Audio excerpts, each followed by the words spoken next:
בוקר טוב, שבוע טוב. I hope that everyone had a beautiful Purim last week. So we skipped the shiur of last week, and now we are back with full force, Bezrat Hashem. And our hero for today, for this morning, I should mention, of course, the shiur is the Ilui Nishmat Moshe Rafael Ben Eliyahu. And our hero of today is Rabbi Yosef Yozel Halevi Horwitz, but no one knows him by this name. He is very much known as the alter of Novardok.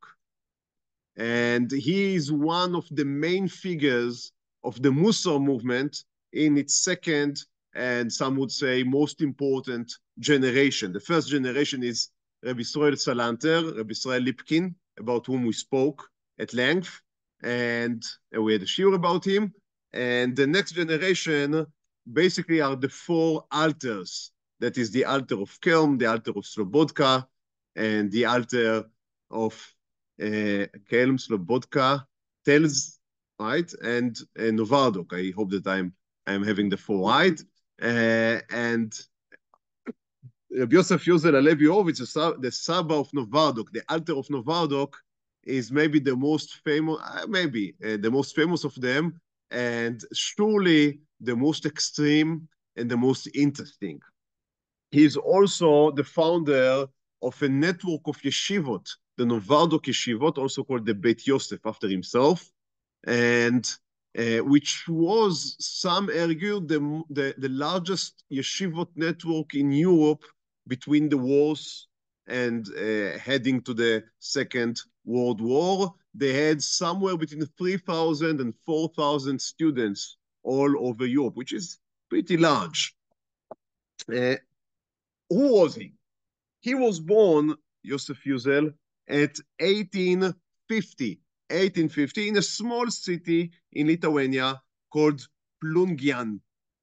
And his father was the Dayan of the city. His father was a very unique person. So you will see that the apple here fall not very far from the tree, but much deeper, you may say. So his father was a very unique person. He was what they called back then a parush. Parush means someone that is separated, someone that is separated from the enjoyments of this world. Reb Yosef Horwitz would tell about his father. That's the story that the son would tell, our hero would tell about his father, that he didn't know even the meaning of the scribes, the inscribes on coins. He was so much detached from this world, from these worldly experiences. So he says that his father was used every week to give a coin to, I think it was the Melamed. So he gave a coin to the Melamed. He was given his salary from the city and he gave a coin.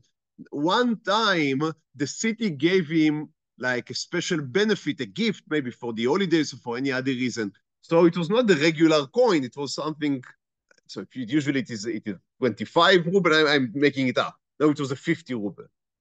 He just took the coin and gave it to the Melamed. The Melamed was looking at him astonished. He said, that's much more than what usually I'm being given.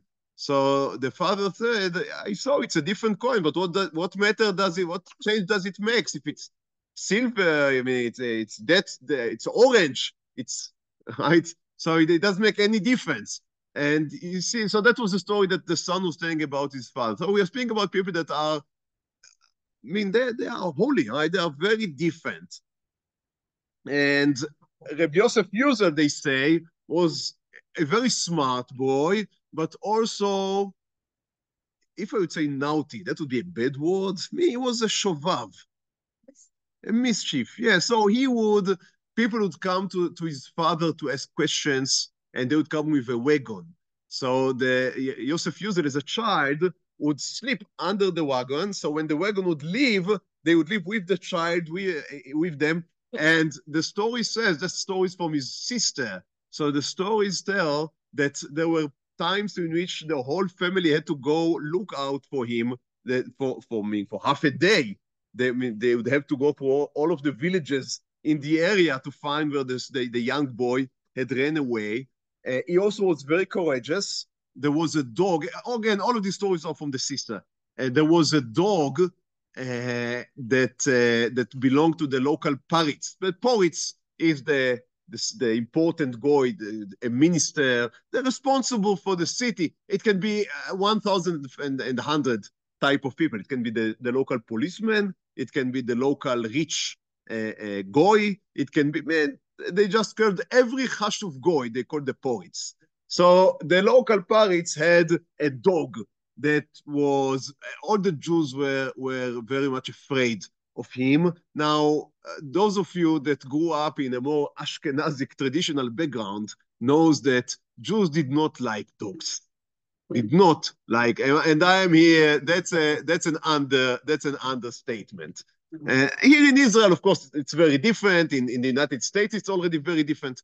But in the old country, dogs belonged to Goyim, and Jews ran away from dogs. That's the way that it worked, and in many, at least in many places. And so they were all afraid of this dog. And the young Yosef Yozel would take stones and stone the dog. Now, again, for us, that seems like very cool, and of course, we would not encourage such a behavior nowadays. But you have to understand that for them, that was a sign for a Jew that stands for in pride for his people or for the other children. So again, it's different from our culture and our world view, but I think that we can identify and maybe have empathy, right, for the young courageous boy. At the age of 16, but that was when he was very young. At the age of 16, he was a Talmid Chacham, and he was already giving shiurim in the local Bet Midrash headed by his father. Now, I don't know how many students were there, and when they say in this type of books, of Sfarim, that he gave a shiur in the Bet Midrash of his father. Now, it can be that there were 3 guys that were walking there around, and once his father had the flu, so he asked his son to give the shiur, and now they would write in the book that already in the age of 16, he would be giving shiurim. So everything, in this type of literature, everything should be read very critically and carefully. But nonetheless, again, as I said here, I think many times, they don't tell these stories about me, right? I didn't give shiurim in the age of 16. So even if maybe it was not that he was giving regular shiurim to thousands of students at the age of 16, but obviously he was a very talented young man.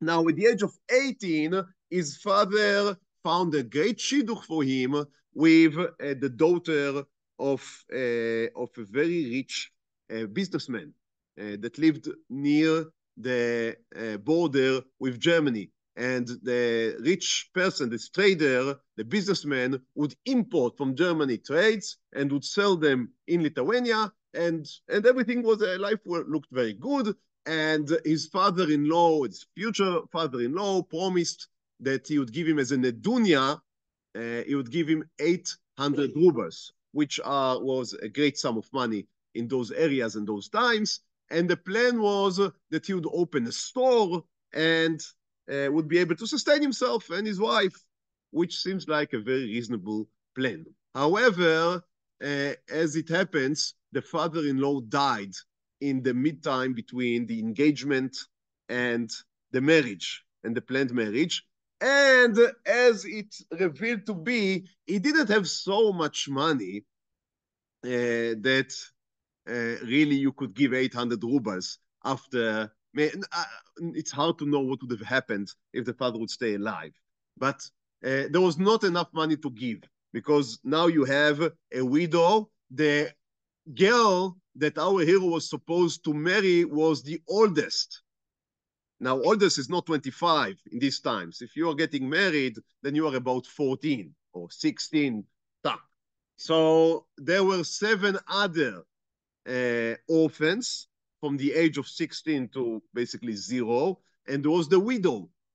So every ruble was needed now for the family that remained. and they canceled the nedunya. So our hero thought that if they cancel the promise, if they go back on their promise to give him 800 rubles, then he can go back on the shidduch, on the engagement. His father didn't let him. His father said, now that she is an orphan, the girl, then you have even more commitment towards her, and you must marry her.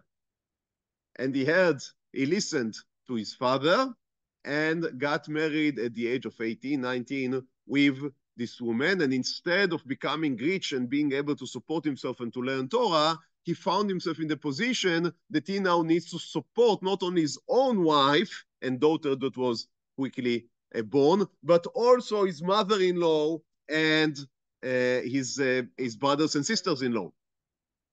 Yeah, so that was extremely complicated. They say he was very talented as a businessman, and he opened the store, and he was basically able to support them, but obviously it was a very difficult and hard life, and he didn't have the time for Torah as he used to and as he was hoping to have. And then in one of his journeys to Germany, they also say that he was very courageous. He was a very out-of-the-box person. You'll see it throughout all of these shiur. And they say in the Sefer that he was smuggling trades from Germany into Lithuania to sell them over. Now, again, that is something that in our days would be a crime, and I don't think that you would say it proudly over rabbis. Yes, they are smuggling. However, back then, you have to understand it's a very different type of outlook on the government. And no one was patriotic from the Jews. No one thought, right, that they need to be patriotic. That was something you tell that to someone there, they would say you are completely crazy. The government was after the Jews, and you would try to live as best as you can. And if they don't see, then you take from them. They are stealing from you all the time. So everything that you can save is basically yours. Now, unfortunately, I think we already mentioned in some of our lectures, of some of our shiurim, unfortunately, some Jews came here with this mentality and didn't change it, although here we have a government run by Jews. But that's how it is. But back then, it was looked like something that's just like stoning the dog, right? It was looked like something that is courageous, and you are smuggling trades, and that's excellent for you, good for your family. Everything is fine. So that's how he made his money. Now, one time he went to Memel, which was a big German city, for a business trade. And he walked there from the market. And he went there, and there he was advised that he should go into a shiur by Rabbi Israel Salanter, who was the founder of the Musar movement, who was sitting there for the time. And he went for the shiur. It was not so much, it's very interesting. He was not immediately conquered. But he thought it's interesting. However, when Rabbi Israel Salanter wanted to speak with him, he told him, I don't have time. I have to run to mend my business. I have to support of this big family. And Rabbi Israel Salanter told him that a time is not, basically in our language, we would say, time is not something that you have, it's something that you make. If it is important for you, then you have to find the time. And these words went directly into the heart of Rabbi Yosef Horwitz, because he had these guilty feelings about not learning Torah as he hoped. So he continued to go to the shiurim of Rabbi Israel Salanter on Mesilat Yesharim, and according to the stories that he himself told later, it took 13 shiurim before he was hooked. And in the 30th shiur, he went out and he said to himself, I have to change my way of life. However, and here it is very important, he was a radical person. He was an extremist in his soul. And when he made a decision, and that would be demonstrated again and again as we would tell his story of life, he would go all board, all over. And he decided that he needs to make time for Torah, and not only Torah in the narrow sense of Gemara and Poskim, but for Avodat Hashem, for the service of God. And in order to do so, he immediately understood, I must quit my job. And he decided that he wants to go to, in the beginning he thought that he would go to learn by Rabbi Yosef Alevi Soloveitchik, but later he understood that it would be best for him to go to Kovna. In Kovna there was a kollel, it was called the kollel Prushim, meaning kollel of people who are separated, and he would sit there. It was a kollel. That was maybe the first iteration of the modern day kollel, in which you sit all day and learn Torah. And you get some stipend from the kollel just in order to make a living, but basically that's it. So he said, I would go to Kovna to learn their Torah. And Rabbi Israel Salander understood, I mean, he spoke with him that he should increase a little the amount of time that he dedicates to Torah. Rabbi Israel Salander never meant that he would drop everything and go to a kollel. And Rabbi Israel Salander tried to convince him to, as I said, just to increase a little his investment in Torah, but not to go completely overboard. However, that was not the personality of Rabbi Yosef Yozel, to go a little bit. And Rabbi Israel Salander told him, maybe you'd go to your father, the Dayan, the Rav, and make an appointment with him and understand what are you going to do. And Rabbi Yosef agreed. So Rabbi Yosef went to his father. However, his father spoke very strongly against going to the kollel, because he said you have a commitment to your wife. Rabbi Yosef didn't want to hear from his father, and he never came again to his father's home after what ensued there. So now you begin to feel with what type of personality we are dealing here. And he went away. He also didn't came back home. He sent a letter to his wife that he is going to Kovna. And he went to Kovna and began to learn there. After a few years, his father passed away. His father passed away, and he got an offer to go back and to take his father's position. He didn't want to. He wanted to stay and learn in the kollel.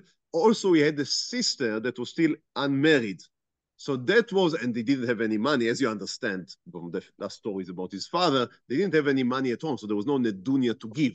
However, the position of a rabbi is an excellent nedunya. So what he said was that his sister should find a guy that is capable of becoming the rabbi after his father, and that would be the nedunya that would help her to get married with the Talmid Chacham, and he would stay in the kollel. So you see, he was a real tzaddik, he was a real mensch, but he was also very, very strong in his opinion. That's very complicated, and that's only the beginning of the story. That's only if wait. Yeah, for sure. It seems very thin. Father's completely detached from reality, not materialistic at all. Mm-hmm. The son wants to become an academic, but he says to his son, no, you have to work. His father was not an academic. His father was he was a Dayan. He was a Dayan. He believed in commitment. He believed in duty. And you have a duty towards your wife. You have a duty towards your city. I think that's how his father lived his life. But as you say, he was detached from this world reality. And it seems that Rabbi Yosef took this idea of commitment as you would see, he really narrowed it to a commitment to become a better person. And you have to take it by steps. So you cannot have a duty towards even your wife before you complete your own preparation. And so he's now in Kovna, and after a certain amount of a few years, they don't give the exact date. After a few years, he invited his wife and daughter, this young daughter, to come and join him in Kovna. And they come, and in the space of 2 or 3 years, there is another boy born, and then a girl. And when the girl is being born, so that's his third child, the mother, meaning the wife, dies at childbirth. And that affects very deeply Rabbi Yosef Yozel. To the best of my knowledge, he never got remarried. And more than that, he feels that he needs to work on himself. He cannot take care of the very young children that he has. So he is giving these young children to relatives of his. You remember the sister that just got married. So he sends the oldest to his sister, and the other boy and girl, which are very, very young, he also sends them to families in the city, in Kovna, that are capable of raising them. And himself, he is going into seclusion. He's going to, but very radical one. As I said, you have to, in this show, you have to be ready for very radical steps. So he figures that in order to understand what he should do, he should first clarify his mind. And here we go into the first belief of Rabbi Yosef Yozel Horwitz. And that is that our main problem is what he called in the language of the Gemara, negiot, negies. Now, what is negiot? Negia is when you have an interest. If you have an interest in something, you cannot make a clear-minded decision. Now you would say, so just do what the Torah says. Rabbi Yosef says, I do not believe you that you would learn purely enough in order to understand what the Torah is telling you. Why? Because in the second you have a negia, you have this interest, you would learn the Torah and the halacha according to what you want the conclusion to be. And unless you are completely breaking your ego, your wants, your desires, the Torah won't be able to guide you. So that's a very radical approach. Let's read it the way that he writes it from his Sefer. You look at source Aleph. Yes. So source Aleph, that is just, if you can look at, that's the Sefer, Madregat HaAdam. Right, that's it's 2 volumes. That's the second volume. There are also editions in which both volumes were printed together. This is not a book he wrote himself. These are collections of addresses, of drashot, sermons that he gave. And also there is a big dispute between the researchers of his Torah if this book really reflects the whole of his, you may say, theology, or the whole of his tfisa, the whole of his shita, the whole of his worldview, or maybe it was because these are addresses that were only given in his last years, so they do not completely reflect the way that he thought in his early years. So, but for us, I think the basics are the same. So look at the first source here. He says, Bechol inyanei Torah. So in the all matters of Torah, im yevaksh shama haadam im negi'ato, if the person would search for Torah but would include his interest, his negia, אף אם ישוטט בכל רוחב ועומק של התורה, לא ישאב ממנה רק לפי מידת כלי נגיעתו. So the problem is, even if you'd go through all width and all depth of Torah, but everything you would read, that's like having a stain on your glasses. Everything you see, you can look all over the world, but all the world would look to you as having a stain. Why? Because the stain is not on the world, it's on your glasses. כי זה כוח הנגיעה וגבורתה. He says that's the force of the נגיעה, of the interest. להטות כל כלי המוח שיעבדו למה שנוטה, עד שכל כוחות השכל ודרכי החכמה משועבדים מאהבה לעשות רצון הנגיעה. You know that just last week, Professor Daniel Kahneman, right, passed away.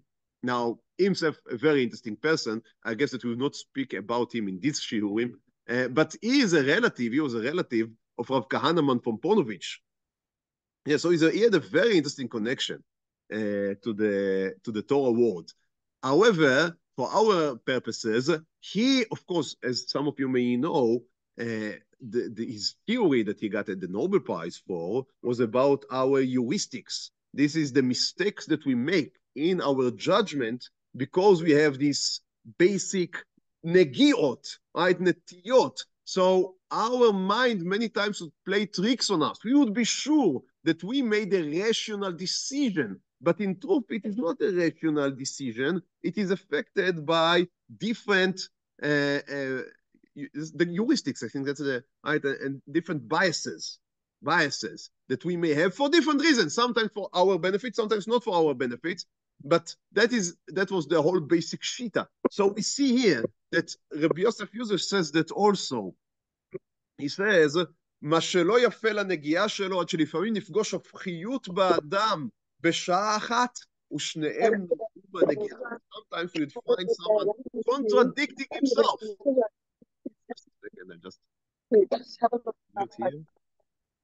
Yeah. So sometimes you'd meet someone and he contradicts himself. And why does he contradict himself? And he would be sure that everything he says is rational. This is not rational. This is not rational. You're not really going by the light of rationality. You are going by the light of what your desire is. And he gives an example. He says a story. I was once in a state. הייתי במדינה חוצה לנו. So he says I was once in חוץ על הארץ, meaning חוץ of Lithuania, outside of Lithuania. במקום אחד אצל איש נכבד, in a certain place by an important, a חשוב person.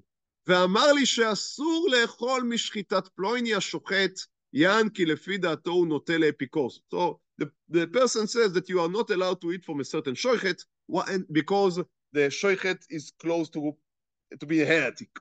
Excuse me. That is a very common problem it's a common problem from, I guess, from Moshe Rabbeinu to this day. But in Europe of those days, this was a very acute problem.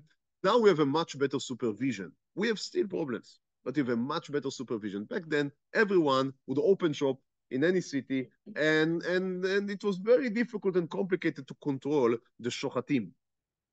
And so he said, that's the story he tells. So he says the shochet is a problematic shochet. Fine. And he gave proofs מניסיונות מוכיחים על השערתו, ובא מן הראיות למסקנה שאסור לאכול משחיטתו, ועל פי דין לא... Okay. So it says, I will tell you in my language. He says, this person that he was visiting convinced Rabbi Horwitz that you are not allowed to eat from the shochet. And after he told him all of that, then Rabbi Horwitz said to him, so I am sure that you are not eating from the meat of this shochet. And then he says, it was amazing. This person that just a minute ago was talking all of the Lashon Hara in the world about the shochet, in the minute that the clear conclusion was handed to him that the outcome is that he's not allowed to eat meat, and there would be, you have to understand, there would be no other meat in the city, he immediately began to give reasons why it is allowed to eat from this shochet's meat. So you see how you can change from one way to the other in the minute you understand the outcome of your decision. So in our words, you first fire, you shoot the arrow, and only then you draw the circle instead of the other way around. So you understand what is the decision you want to arrive, and you construct your arguments in order to come to the conclusion you want, instead of the other way around, to go through the arguments, just see what the result is. And we have to admit, that is something that is very difficult. Obviously, he's right. He has a truth in his words. So he says, in order to be able to learn Torah and to benefit from your Torah learning, you must first eliminate all your desires. Only then you can begin. Only then you can begin. So if you take that as your point of departure, you would understand what is going to happen next. So what he is doing, he is going into a room of a man in the city named Shlomo HaPachach, Shlomo the tinsmith. And is a friend of this Shlomo, and this Shlomo gives him a room in Kovna. And he is building a wall over the door. A wall over the door. There are only two small holes. One is called the fleishik hole, and one is called the milchik hole. And the food would be given through these holes. And every time that Rav Yosef would want something, he would write a note and put. So no direct communication. If he wants a certain sefer, he would write it on a note, and he would be given the sefer through the holes. And that's it. Now, that worked. He wanted it to continue for 7 years. According to his calculation, he needed 7 years in order to completely break all of his desires and to come out clean. However, life are more complicated than that. After a year and a half, the rumor about this strange rabbi and the way that he conducts himself spread over the city. And it was used by certain elements, what was called later the maskilim, and also back then, the maskilim, meaning the atheist elements, in order to basically to smear the name. They say, you see, these are the rabbis, these are the people of Torah, that's the way they behave. They close themselves behind walls and can only be given food through the holes. And they called him Yosef Baal HaChoraim, right? Yosef, the owner of the holes. And it became a joke. So many Talmidei Chachamim came in and tried to convince him to go out because he was already famous. And it was me. Just imagine that one of the rabbis nowadays would close himself in such a way for India. I mean, that's it would not look good. Also, he didn't came out even for Rosh Hashanah, for Tkiyat Shofar, for shofar blowing. Now, I guess that someone came and blew to him, but he didn't went even for Tkiyat Shofar at Shul, not to Yom Kippur, not to anything. And they tell that Rabbi Yitzchak Elchanan Spector, that we have to speak about Be'ezrat Hashem, but Rabbi Yitzchak Elchanan Spector sent a messenger to convince. Now, he was the Gdol Ador in Europe, and he sent a messenger to convince him to go out of his seclusion. And Rabbi Yosef said no. He said no to the Gdol Hador, and he asked him, but what about the mitzvah of Tkiyat Shofar? So Rabbi Yosef said, we must first sur mera, and only then asetov, meaning you must first remove the bad, and only then you can do good. If you ask me to go to Tkiyat Shofar before I really repaired and corrected myself, then I would go outside and I would be contained by my desires. So again, I would lose everything that I built. I first need to cleanse myself. After a year and a half, he was reported to the police, again, according to the stories, by the maskilim. He was reported to the Russian police as trying to raise a rebel against them. And that's why he's secluding himself, etc., etc., etc. And they stormed in the policeman. They found him in this room. They break down the wall, and they dragged him out. Now, they didn't find anything suspicious inside, so they didn't jail him. But the whole thing looked to them very strange. So they now, again, in our times, that sounds very strange, but the Tsarist Russia was not a democratic country. So the police just gave him an order that he is not allowed to seclude himself from now on. And that's it. And you didn't argue with these people. So he went out. He still very barely spoke.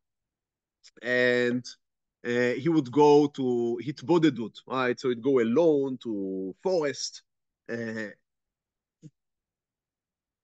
I'm sorry. I told you earlier that he didn't remarry, but he did. Now I remember. I apologize for that. You know what? Who did he remarry? To the daughter of Shlomo HaPachach. Now, why was that? She was already an old maid. Now, again, what is an old maid in their times? I guess 20, yeah, 2023. But She had a shidduch with a certain guy, and the guy canceled on her. That was a great shame back then. And the Shlomo, her father, the tinsmith, he was devastated. And when Rabbi Yosef saw that, he told him, no problem, I would marry her. And again, the Talmidei Chachamim tried to prevent that because it was considered improper. And also because they were afraid that people would say that that's the reason why he was secluding himself all the time in this house. So it was problematic. However, again, he never gave much thought to what others told him. He was a very, as you can, I think, already understand, he was a person of himself. So he married her. Anyhow, in 1895, the Alter of Kelm, Reb Simcha Zissel, Ziv, was able to convince him that the time is not the time for seclusion, it's the time to spread Torah. And it took time to convince him. But in the minute he was convinced, you remember, he is going all the way. So from a person that hardly spoke with anyone, he decided that he would establish a yeshiva, but not only a yeshiva, he would establish a network of yeshivot. Now that was, again, thinking out of the box, because there was no thought about a network of yeshivot. When people establish something, they established a yeshiva. It can be a small yeshiva or a big yeshiva. So a yeshiva. He said, no, I would establish a network. He began already thinking that there would be branches. And also he was marketing. Now, other yeshivot, if they would market, it was only in order to recruit money. But he advertised his yeshiva in order to recruit students from all over. And his yeshiva was a very special yeshiva. Now, all yeshivot are special, but he was extremely special because he was extreme in everything he did. And in his yeshiva, they learned Torah, they learned Gemara, but that was not the focus of the yeshiva. The focus of the yeshiva was to build the perfect man. Now, just that in itself is radical. When a student comes into my shiur, I don't tell him, I am now going to try and make you into the perfect man. And I will tell you immediately why. Because establishing radical goals calls for radical means. And radical means would usually result in radical failures. So we, and again, now I'm speaking for myself and the type of stream that I'm coming from. We believe in gradual and a slow repair advance. So when someone is coming, the goal that we are setting for ourselves and for him is not becoming perfect, but becoming better. That's very different.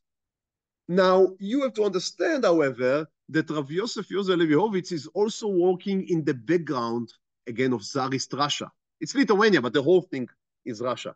So he's working on the background of Tsarist Russia of the second half of the 19th century. This is a place teeming with radicalism, with, you can speak about communism and Bolsheviks, but also the SI, the social revolutionists, everywhere, everyone there is having dreams about utopia, about the ideal world, and how do you build it, and usually how to build it in a very radical way. As we all know, that became the great social experiment of the 20th century, a very radical experiment. So it should come as no surprise that also some of the thinkers from the Jewish side would become very extreme, because if the Goyim are looking for the perfect, then also the Jews, they would look for our own perfect, but for the radical perfect, and use radical means. So Rabbi Yosef Yozel established 3 feet, legs, right, on which the yeshiva stands. One is the chavura, meaning the company. Now, that is very interesting for someone that wanted to seclude himself for 7 years. but he was also very much open to changing his mind. That's very interesting, by the way. He was very radical, very extreme, but if you change his mind, that you'd be very extreme in the new direction. So he was not fixated. He was just very strong-minded. So he said, you must have the chavura, the company. Why? Because otherwise it is very difficult to make a change by yourself, because you are jailed by your own, what you know and what you can imagine. But if you are in a chavura, you can embolden each other and go much, much, much further. Now, we all know that. We may see that as a danger of group thinking, in which one encourages the other and they do not see the pitfalls and they just go over, and that becomes a group that radicalizes itself, right? You know, that's the competition to be the most. But he utilizes that for the goal of, as I said, breaking the wants and the human desires and becoming clean people, which was his goal. So he is, that's the one foot upon which the yeshiva stood. So the chavura. The second foot was commitment. Here you can maybe recognize his father. If you believe that something is true, you must follow it to the logical end, regardless of what the world, the oilam, think about it. The oilam is a goylem. Oilem is goylem. The oilem is, no, you don't have any interest in it. If there is any interest in it, is that just that if everyone thinks one way, it is probably wrong, and you must do the opposite. That's what he believed. And because we are, as I said, our interests lead us to follow what everyone says. So it is probably that our interest, our negiah, is responsible for us thinking that everyone is right. So, for example, in order to break this desire, he had special missions for the students. For example, they would go into the pharmacy, the Beit Merkachat, in the city, and would ask to buy nails. Now, of course, there are no nails in the pharmacy. So the owner of the pharmacy would chase them away and say they are stupid. But what was the goal of this practice? That you shouldn't care what people say about you. Go in the middle of the summer with the heaviest of coats. Everyone would look at you and think you're crazy. After you have trained yourself, now you'd be able to do whatever you think is correct, regardless of what anyone else think about you. Extremely extreme, yes. But that produced very strong people. I am sure it broke some people. But it also produced very strong-willed characters, very strong-willed persons. Because these were people that they were already mocked, they were already laughed at, and they had very strong bonds with each other. Very strong. So they can accompany each other and sustain themselves. Now, he also was a great believer in bitachon. Now, we speak about bitachon, you say, yes, bitachon, you do ishtadlut, but I think you can already imagine. For him, bitachon meant going into a room, not taking care of however food would come, just believing that the food would come, because that is bitachon. You have faith in Hashem. He will take care. You just need to do the right thing. If the right thing for you right now is to learn 24/7, learn 24/7. The food would come. And if someone would argue with him, he said, I tried. And it worked. We don't know about anyone who died out of hunger in any of the Novardok yeshiva. And as I said, there were thousands of students. So they would go to a mission of a month, just for example. So go to some city and sit there in the Bet Midrash and learn and see what happens. Usually people from the city would come and give the guy some food. And for him, that was the sign that God sustains him. If you didn't have enough bitachon, you'd go and try to collect food for yourself. But that would mean that you need to do it. Why? Because you didn't have the sufficient bitachon. So again, for us, It's very different from what we are educating, but I think it's interesting and important to know that there were also other shitot. Even if we do not walk by them, knowing that they exist, I think is broadening our possibilities. So we said the chavura, the company. The second was the commitment. And the third was, and that would look strange maybe to you, but he said metinut, deciding slowly.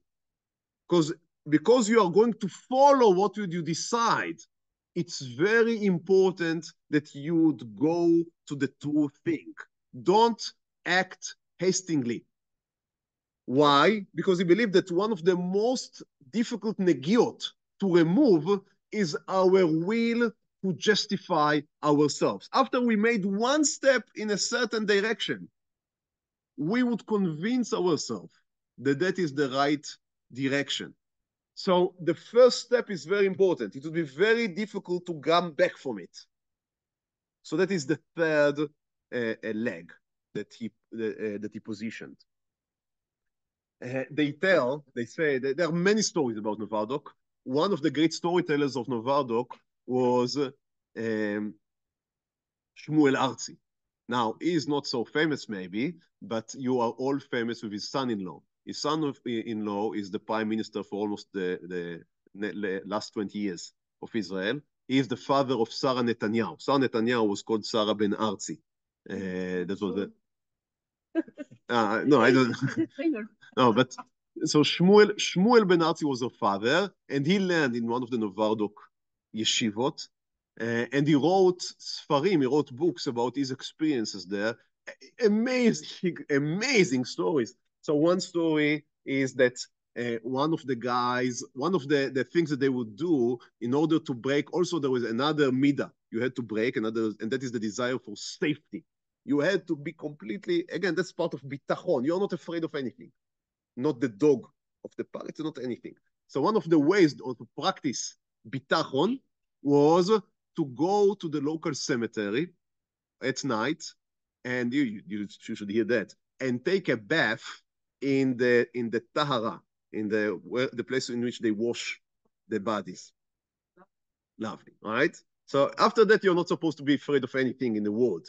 Now, the story it tells there is that some guy, now again, these are stories, these are legends. I cannot grant you the correctness, but they are a sign for what was going over there. So the story says that one guy went at midnight, and he was almost out of himself, but he said, no, I'm going to follow through. I'm going to stick it out. And he went into the bath, and something was there.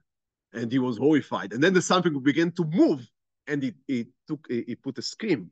And then he understood it was his friend from the yeshiva who made the same practice the same night. So yeah, so that's just one story. There are many stories.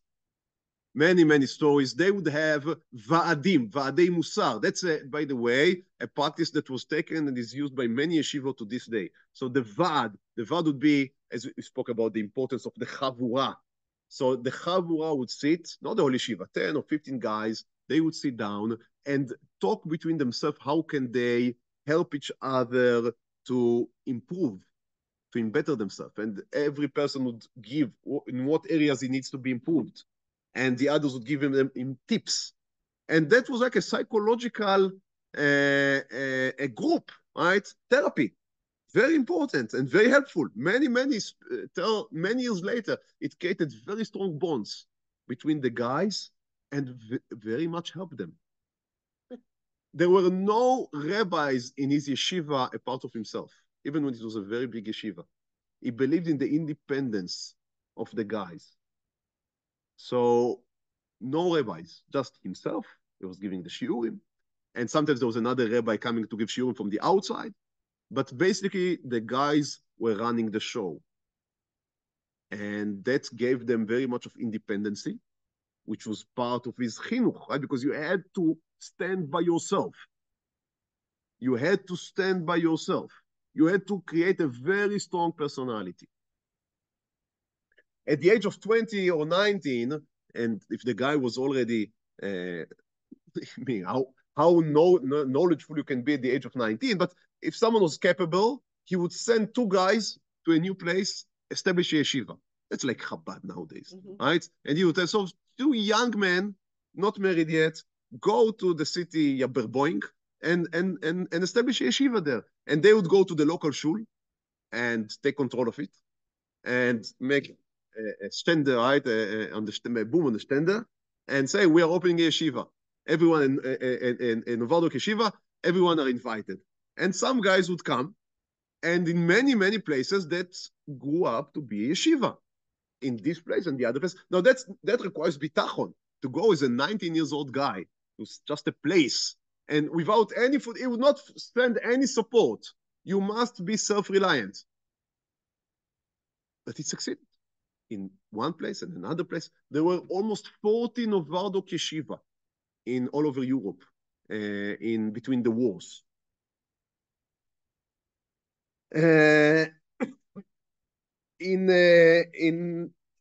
However, after the first revolution in 1905, things began to become more and more complicated, as you can imagine.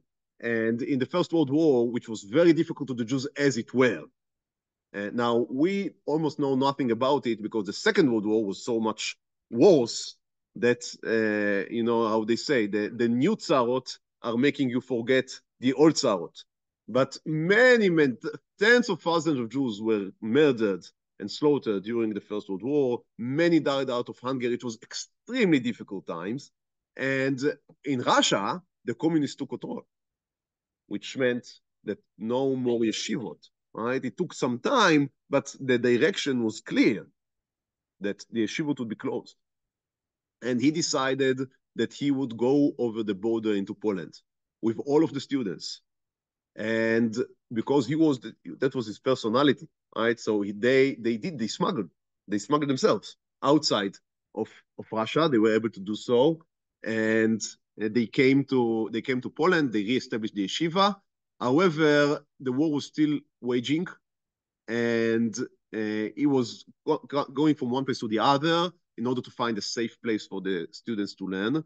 In 1919, they came to Kiev, and there was a pandemic of typhus, which is a nasty disease of more than if you do not have modern medical treatment, and there was no hygienic, and many students became very ill, and he was treating them. He was already 70. He was treating them, and without any equipment, nothing. And the students asked him, please stop, because if you'd catch the disease, then that may be fatal. But he said, and I'm quoting now, let's go to the last source. We would believe that we read everything in the middle. Now, that was the last source Dalet. That was written by Moshe Zilberg. Moshe Zilberg was a judge here in Eretz Israel. He was not, why should I judge him? He was who he was. But he was also a boger, right, an alumni of the Novardok yeshiva. And he was there during the last days of the Saba of Novardok, the altar of Novardok, from Yosef, Yozel, Levi, Horwitz. And that's the story he tells. He says, הוא מת, right, he died, לא מתוך חולשה ולא מתוך זקנה.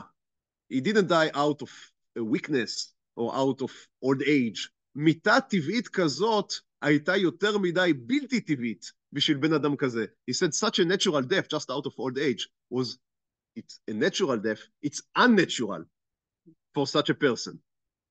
הוא מת במחלת הטיפוס, he died from the typhus, שנדבק בה על ידי תלמידיו, that he quote from his students, שטיפל בהם משעת מחלתם, that he took care of when they were sick. הבחורים התחננו לפניו שיחוס על בריאותו ולא יתקרב אל החולים. So the guys were begging that he would not come close, not come near the sick. אבל הוא לא שעה להם. He did what he thought was right to do. הוא טיפל בחולים בלי שום אמצעי זהירות. He was treating without, they didn't have mess, they didn't have anything. ואמר, and he said, כל חיי הייתי בין הבחורים. My life were dedicated for these young boys.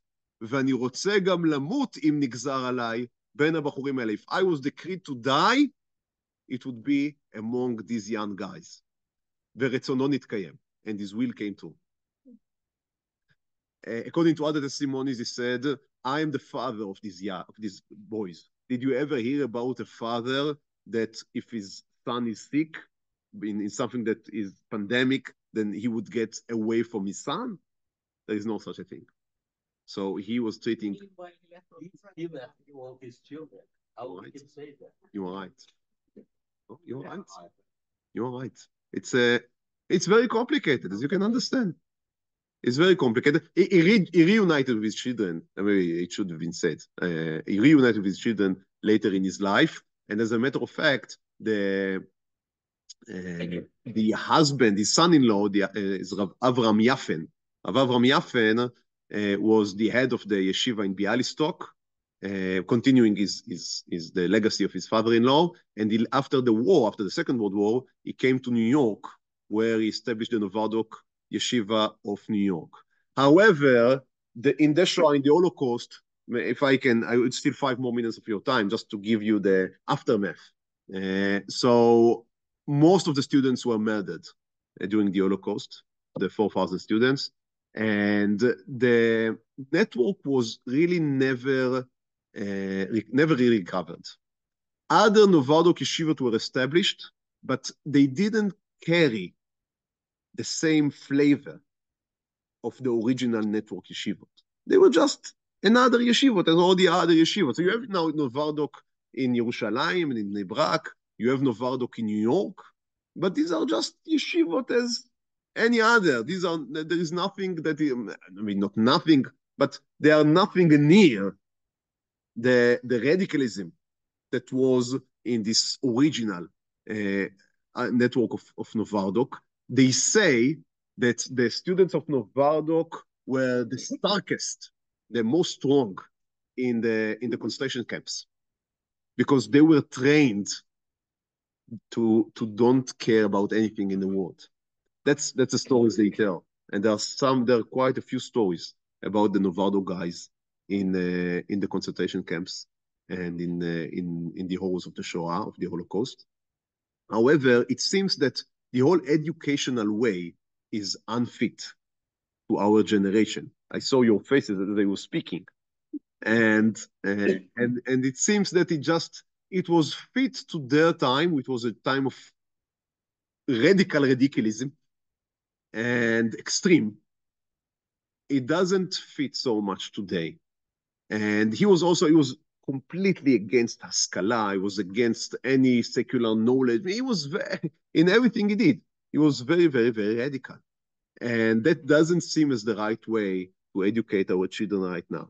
But however, even when we reject the totality of his way, I think that there is still much that we can learn to take for ourselves from the importance he gave, as I said, to the chavura, to being together, to helping each other, to strengthening each other, to commitment, and which is very interesting, the third leg, as I said, was not to be hasty with our first decision, because after we commit ourselves to something, it would be very difficult to change our ways. The Sefer, as best as I know, was never translated in its entirety, but ArtScroll did print one of the articles in the Sefer, which is called Dרכי הביטחון. So about the bitachon, as you can understand, it was a very important thing in the Torah of Rabbi Yosef Halevi Horwitz, of Yosef Yuzel Horwitz. So you can find it on the, I just made a search to see if something was translated, and I found that. So that was translated. The rest of the book I couldn't find translated. I think it's interesting, again, just to see something that is very different from what we believe and what we are usually educated for, and it can enrich our thoughts. So thank you, and we'll continue Bezrat Hashem next week.